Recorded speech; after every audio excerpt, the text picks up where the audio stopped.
Halo anak-anak, kali ini kita belajar tentang penyebab pelanggaran HAM di Indonesia. Pelanggaran HAM disebabkan oleh beberapa faktor. Dalam kehidupan sehari-hari, kalian tentunya sering mendengar dan melihat peristiwa-peristiwa seperti pembunuhan, perampokan yang disertai dengan pembunuhan ataupun penyiksaan dan sebagainya. Kali ini kita akan belajar faktornya. Yang pertama adalah faktor internal, yaitu dorongan untuk melakukan pelanggaran HAM yang berasal dari diri pelaku atau diri sendiri si pelaku pelanggaran HAM. Yang pertama itu dari faktor internal adalah sikap egois atau terlalu mementingkan diri sendiri. Sikap ini akan menyebabkan seseorang untuk selalu menuntut haknya, sementara kewajibannya sering diabaikan. Seseorang yang mempunyai sikap seperti ini akan menghalalkan segala cara agar supaya haknya dapat terpenuhi, meskipun cara tersebut dapat melanggar hak orang lain. Yang kedua, rendahnya kesadaran HAM. Hal ini akan menyebabkan pelaku pelanggaran HAM berbuat seenaknya. Pelaku tidak mau tahu bahwa orang lain pun mempunyai hak asasi yang harus dihormati. Sikap tidak mau tahu ini berakibat munculnya perilaku atau tindakan penyimpangan terhadap hak asasi manusia. Yang ketiga adalah sikap tidak toleran.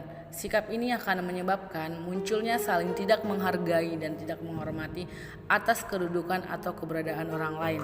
Sikap ini pada akhirnya akan mendorong orang untuk melakukan diskriminasi kepada orang lain.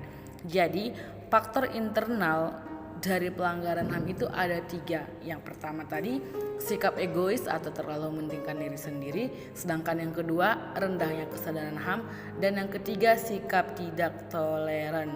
Ini adalah faktor-faktor internal yang menyebabkan pelanggaran HAM tersebut. Jadi, Ibu harap anak-anak Ibu di kelas 11 tidak ada yang seperti ini, sehingga HAM yang ada di Indonesia itu dihargai dan dihormati. Kita masuk ke faktor eksternal, yaitu faktor-faktor di luar diri manusia yang mendorong seseorang atau sekelompok orang untuk melakukan pelanggaran HAM. Kalau yang tadi adalah faktor internal yang dimana itu dari diri sendiri atau dari diri si pelaku HAM. Sementara di faktor eksternal itu anak-anak itu adalah dari orang lain atau bisa dikatakan pengaruh orang lain atau sekelompok orang yang ingin melakukan pelanggaran HAM. Yang pertama adalah penyalahgunaan kekuasaan. Di dalam masyarakat terdapat berbagai macam kekuasaan. Kekuasaan ini tidak hanya menunjukkan pada kekuasaan pemerintah, tetapi juga bentuk-bentuk kekuasaan lain. Salah satu contohnya adalah kekuasaan di dalam perusahaan. Para penguasa yang tidak memperdulikan hak-hak buruhnya jelas melanggar hak asasi manusia. Oleh karena itu, setiap penyalahgunaan kekuasaan mendorong timbulnya pelanggaran HAM. Jadi, penyalahgunaan kekuasaan ini juga sangat berdampak kepada pelanggaran HAM ya untuk anak-anak Ibu. Yang kedua, ketidaktegasan aparat penegak hukum.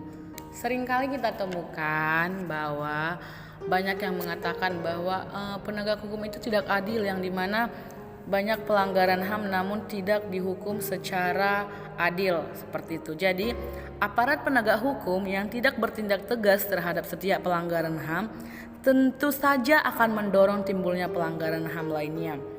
Penyelesaian kasus pelanggaran HAM yang tidak tuntas akan menjadikan pemicu bagi munculnya kasus-kasus lain. Para pelaku pelanggaran HAM tidak akan merasa jera karena mereka tidak menerima sanksi yang tegas atas perbuatannya. Jadi bisa dikatakan anak-anak, pelanggaran HAM, si pelaku pelanggaran HAM ketika tidak merasakan hukuman yang setimpal dengan apa yang dilakukan akan melakukannya lagi. Jadi hal ini dapat mendorong timbulnya pelanggaran HAM yang oleh masyarakat umum lakukan. Makanya aparat penegak hukum yang tidak sewenang-wenang juga dapat dikategorikan sebagai bentuk pelanggaran HAM. Yang ketiga adalah penyalahgunaan teknologi. Kemajuan teknologi dapat memberikan pengaruh yang positif, tetapi bisa juga memberikan pengaruh yang negatif. Bahkan dapat memicu timbulnya kejahatan. Kalian tentu pernah mendengar atau pernah melihat terjadinya kasus penculikan yang berawal dari pertemanan dan jejaring sosial. Kasus tersebut menjadi bukti apabila pemanfaatan kemajuan teknologi tidak sesuai aturan. Hal ini akan menjadi penyebab timbulnya pelanggaran HAM.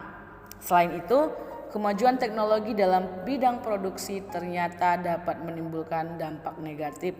Misalnya munculnya pencemaran lingkungan yang bisa mengakibatkan terganggunya kesehatan manusia. Jadi untuk anak-anak ibu, jangan terlalu berlebihan dalam memakai atau melakukan yang namanya teknologi seperti Facebook, Instagram, Twitter. Kalian harus menjaga diri kalian, jangan sampai berlebihan dalam melakukannya. Dan yang keempat adalah kesenjangan sosial dan ekonomi yang tinggi. Kesenjangan menggambarkan terjadinya ketidakseimbangan yang mencolok di dalam kehidupan masyarakat. Pemicunya adalah perbedaan tingkat kekayaan atau jabatan yang dimiliki. Apabila hal tersebut dibiarkan akan menimbulkan terjadinya pelanggaran HAM, misalnya perbudakan, pelecehan, perampokan, bahkan pembunuhan. Sampai di sini materi kita. Ibu mohon kepada kalian pahami materi ini dan sampai jumpa di pertemuan selanjutnya. Salam sehat.